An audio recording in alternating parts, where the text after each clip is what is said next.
Hey, what's up everyone? Evan with Fishing Life 101 here. Today we're out at a spot that we haven't been to in a few months, mainly because it was too grown up earlier than that. We got out here earlier in the year before everything really started growing up, and we really like the place out here. Show you guys, it's a neat little place. We have a bridge here, we have a little cove here to work around, and then we have all this area along here. With the trees starting to turn colors, it's a very picturesque look. So what we're fishing for today, we're going to be throwing some cut bait out. I have a couple rods for that, and we're going to be trying some minnows too. I got the minnow bucket here, and then I have another rod that we're going to be using artificial on. So it could be anything. It could be crappie, catfish, bowfin, bluegill, you name it, we can catch it with what we have today. So without further ado, let's get started. So let me show you what kind of cut bait we're going to be using today, guys. We have a couple crappie heads. This was from the crappie catch clean cook that we had. So I kept these along. I like to be able to reuse stuff as much as I can. So what we're doing with this, since we're in a river and it'll hold it out, we're just gonna hook it right up through the bottom jaw, out through the top of the mouth like that. Then we'll just throw that out. I already have this one upstream, so I'm gonna throw this other one downstream here.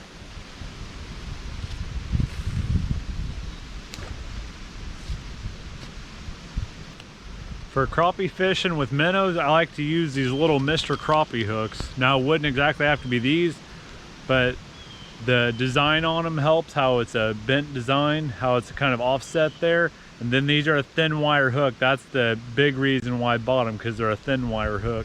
They don't kill the minnow as quick either. The minnow stays alive on these longer, thinner hooks longer than what they do on your more standard hooks, your thicker wire hooks. So the whole setup that I'm using for the minnows for crappie, you have the bobber stopper, and then a bead, and then a bobber, and then I'll put a split shot, a small split shot on here, and then you have your number 4 hook, thin wire hook.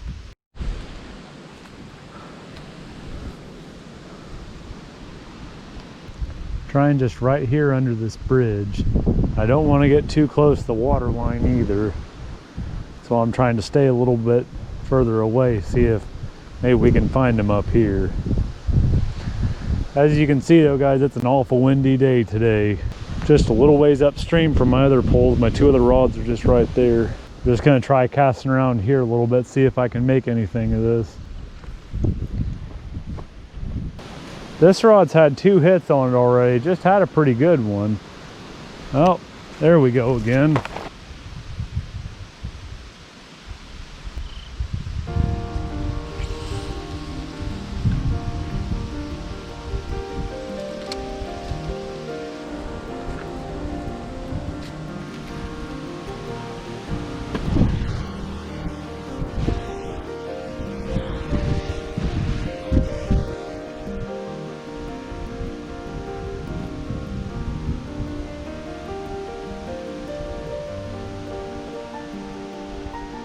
Got something biting on here now, guys. This middle rod.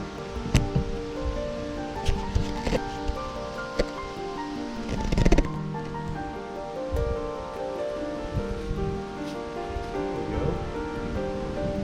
We got the drag turned up, that's why it's not pulling drag.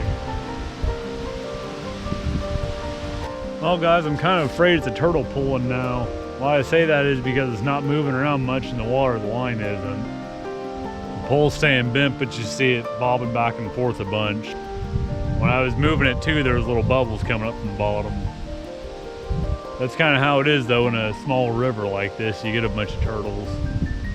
That's something that seems like out on the bigger rivers you don't have to worry as much. Now go ahead and pull this rod in, we'll just take a look at it. There's turtles. That's where the turtles have been tearing it up. They tore up the underside of it. I'm gonna try putting it in a little bit different place, try to get away from them. Let's go straight out.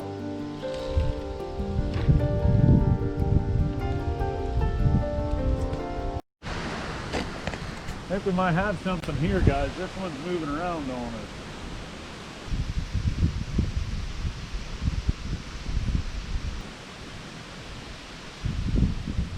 Nope, he ran right into us, guys. And he still got some fight left.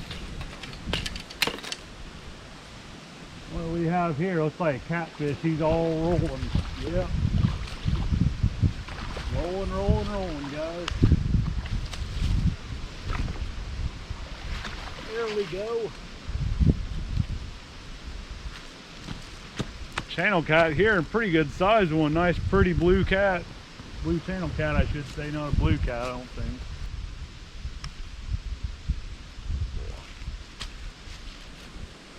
There's the fish, guys. That's a nice, healthy channel cat. Not real fat, but pretty looking color. He's just filling out. Oh, no. Hey, big buddy. Hold on. So the net itself is 1.26, so that would make this close to a 6-pound channel cat, almost. 5.8-pound channel cat. Pretty solid one.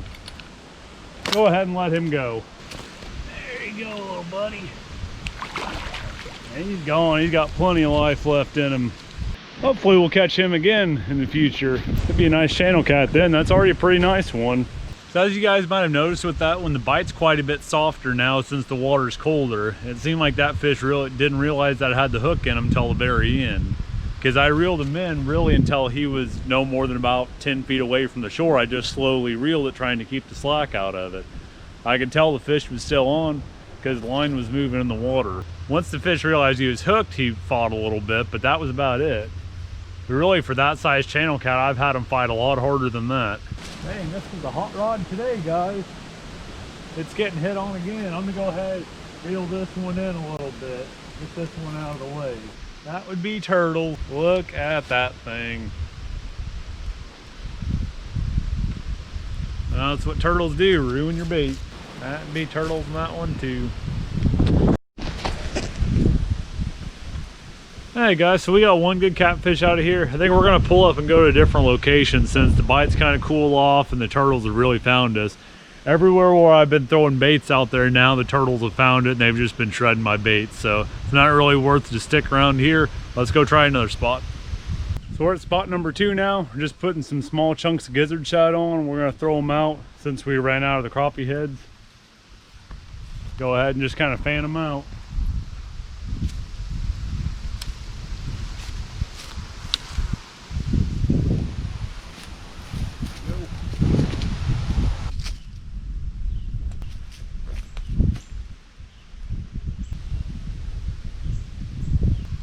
I can get my net ready just in case that's not a turtle. I'm getting him in. This bank's awful steep.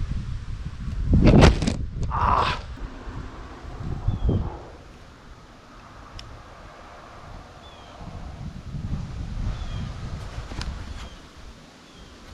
Got a little minnow right down there. Pretty windy, but I just had a bite on the minnow and I don't know what it was. Oh, that's something again. Well, what do we have here? What is this little guy? Is that a smallmouth bass? I believe it is. Look at that, guys. That is my first smallmouth.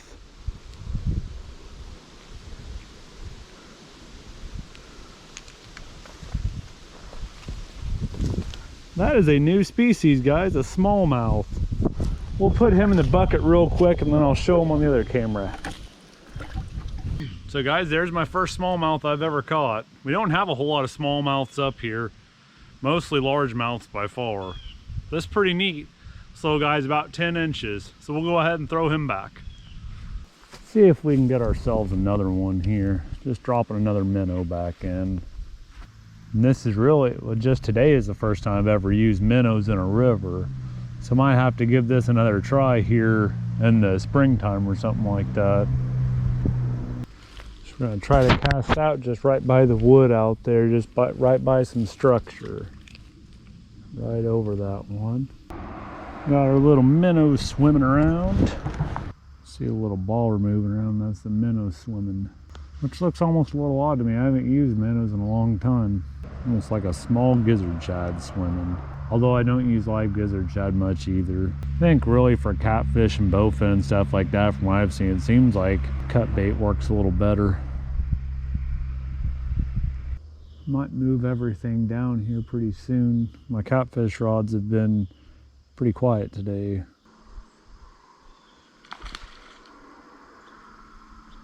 You guys see that? I don't know if that was a carp or what that was. Something just jumped out of the water though. Something pretty sizable. Almost sound like a carp. Won't be able to stay too much long. I need to be getting my sun pretty soon.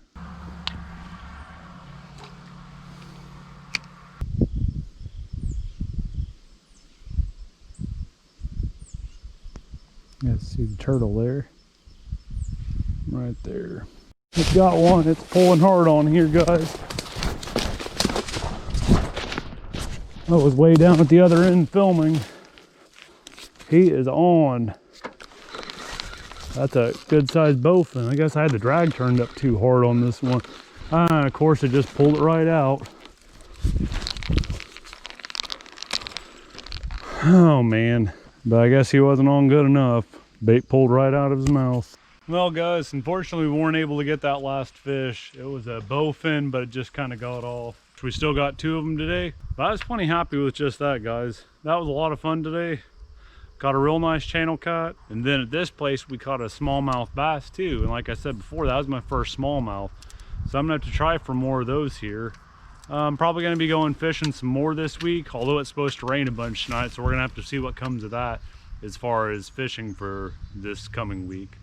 And if you guys have been watching a few of these videos and wondering if you want to try to go out fishing, just get out and try it. I mean, what's the worst that could happen? You spend, you know, 40, 50 bucks on getting started with some rods and reels and a little bit of gear, and then you don't like it. You know, that's really the worst that could happen. Do keep in mind now that the fall is a little bit more challenging than the springtime, so don't just judge it based off 1 or 2 fishing times. It can take, you know, it can take a little while to practice casting and seeing where you need to fish at for different spots and using different baits and different techniques.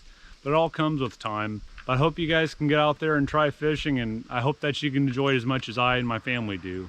Till next time, guys. See ya.